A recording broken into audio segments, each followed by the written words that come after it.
Darshan and ಗ್ಯಾಂಗ್ನ ಕರಾಳ ಮುಖದ ಅನಾವರಣವನ್ನ ನೋಡ್ತಾ ಹೋಗೋಣ. ಮರ್ಮಾಂಗದ ಫೋಟೋ ಕಳಿಸಿದವನಿಗೆ ಮರ್ಮಾಂಗಕ್ಕೆ ಹೊಡೆದು ಕೊಲೆ ಮಾಡಿದ್ದಾರೆ. ಆ ಕಾನ್ವರ್ಸೇಷನ್ಗಳನ್ನು ನೆನಪಿಸ್ಕೊಬಿಟ್ರೆ ಹಂಗಾಗಿರ್ಬೋದು ಹಿಂಗಾಗಿರ್ಬೋದು ಅಂತ ಮೈ ಜುಮ್ ಅಂದ್ಬಿಡುತ್ತೆ. ಫೆಬ್ರವರಿ 27ಕ್ಕೆ ಪವಿತ್ರ ಗೌಡಗೆ ಅಶ್ಲೀಲ ಮೆಸೇಜ್ ಕಳಿಸಿದಂತೆ, ಅಕೌಂಟ್ ಬ್ಲಾಕ್ ಮಾಡಿದ್ರು, ಹೊಸ ಅಕೌಂಟ್ನಿಂದ ಅಶ್ಲೀಲ ಮೆಸೇಜ್ ಕಳಿಸಿದಂತೆ. ಕಳೆದ ಶುಕ್ರವಾರ ಮರ್ಮಾಂಗದ ಫೋಟೋವನ್ನ ಕೂಡ ಕಳಿಸಿದಾನೆ. ದರ್ಶನ್ಗಿಂತ ನಾನೇನ್ ಕಡಿಮೆ ಬಾ ಅಂತ ಕರೆದಿದ್ನಂತೆ. ಹೇಳಕ್ ನಮಗೂ ಒಂಥರ ಮುಜುಗರ ಇಂಥ ಮಾತುಗಳನ್ನೆಲ್ಲ. ರೇಣುಕಾಸ್ವಾಮಿ ವಿಕೃತಿಯನ್ನ ಪವನ್ಗೆ ಪವಿತ್ರ ಗೌಡ ಹೇಳಿದ್ರು. ದರ್ಶನ್ ಅವರ ಗೆಳತಿ ಅವನೇನಾದ್ರೂ ಮಾಡ್ಬಿಡ್ತಾನೆ ಅಂತ ಭಯ ವ್ಯಕ್ತಪಡಿಸಿದ್ರಂತೆ ನಟಿ ಪವಿತ್ರ ಗೌಡ.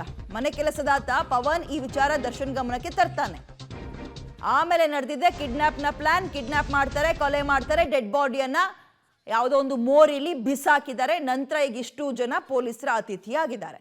ಅಂದರೆ ವಿಜಯಲಕ್ಷ್ಮಿ ಮತ್ತು ದರ್ಶನ್ ಅವರ ಪತ್ನಿ ಮತ್ತು ದರ್ಶನ್ ಗೆಳತಿ ನಡುವೆ ನಡೀತಾ ಇದ್ದಂತಹ ಕಾನ್ವರ್ಸೇಷನ್ ಸೋಷಿಯಲ್ ಮೀಡಿಯಾದಲ್ಲಿ ಹಲ್ಚಲ್ ಎಬ್ಸಿತ್ತು. ಈ ಪ್ರಕರಣದಲ್ಲಿ ನಮ್ಮ ಅಣ್ಣ ಅತ್ತಿಗೆ ಸಂಬಂಧಕ್ಕೆ ನೀನು ಹೋಗ್ತೀಯ, ಈ ಥರದ್ದೇನೋ ಕಾನ್ವರ್ಸೇಷನ್ಗಳಾಗಿರುತ್ತೆ, ಅಲ್ಲೇನೋ ಹೋಗ್ತೀಯ, ಇಲ್ಲೇ ಬಾ ಅನ್ನೋ ರೀತಿಯಲ್ಲಿ ಆತನು ಕೂಡ ವಿಕೃತಿ ಮೆರೆದಿದ್ದಾನೆ. ಆ ಸಂದರ್ಭದಲ್ಲಿ ಆತನಿಗೆ ಅದೇನೋ ಹೇಳ್ತಾರಲ್ಲ ಕೊನೆಗಾಲದಲ್ಲಿ ಅಥವಾ ಕೇಡ್ಗಾಲ ಅಂತೇನೋ ಅದು ಬಂದ್ಬಿಟ್ಟಿತ್ತೋ ಏನೋ ಗೊತ್ತಿಲ್ಲ ರೇಣುಕಾಸ್ವಾಮಿಗೆ. ಆ ರೀತಿಯಾಗಿ ಮೆಸೇಜ್ ಮಾಡಿದ್ದಾರೆ. ಈಕೆ ಬ್ಲಾಕ್ ಮಾಡಿದ್ರಂತೆ, ಇನ್ನೊಂದು ಅಕೌಂಟ್ ಓಪನ್ ಮಾಡ್ಕೊಂಡಾತ ಅದೇ ರೀತಿಯಾಗಿ ಒಂದು ರೀತಿ ಮುಜುಗರ ಅನ್ಸೋ ರೀತಿಯಲ್ಲಿ ಫೋಟೋಸ್ ಕಳಿಸೋದು, ಮೆಸೇಜ್ ಮಾಡಿದ್ನಂತೆ.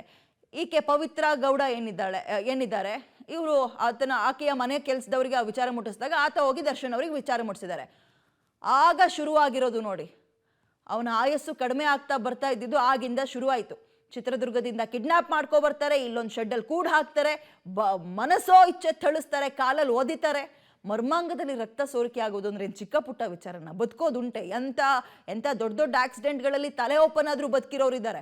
ಬಟ್ ಆ ಭಾಗದಲ್ಲಿ ಏನಾದ್ರು ಪೆಟ್ಟಾದ್ರೆ ಬದುಕೋದುಂಟೆ. ಗಂಡು ಮಕ್ಕಳು ಅನ್ಯಾಯವಾಗಿ ಜೀವ ಹೋಗಿದೆ. ತಲೆಯನ್ನ ಗೋಡೆಗೆ ಬಡ್ಚಿದಾರಂತೆ. ಕೈಗೆ ಸಿಕ್ಕಿದಂತಹ ಈ ದೊಣ್ಣೆಗಳು, ಕಬ್ಣ ಆಗಿರ್ಬೋದು, ಮರದ ರೀಪೀಸ್ ಆಗಿರ್ಬೋದು, ಬಡ್ದು ಹಾಕ್ಬಿಟ್ಟಿದ್ದಾರೆ. ಅವರೆಲ್ಲ ಏನು ಒಬ್ಬೊಬ್ರು ಒಂದೊಂದು ಕಡಿಮೆ ಆಳ.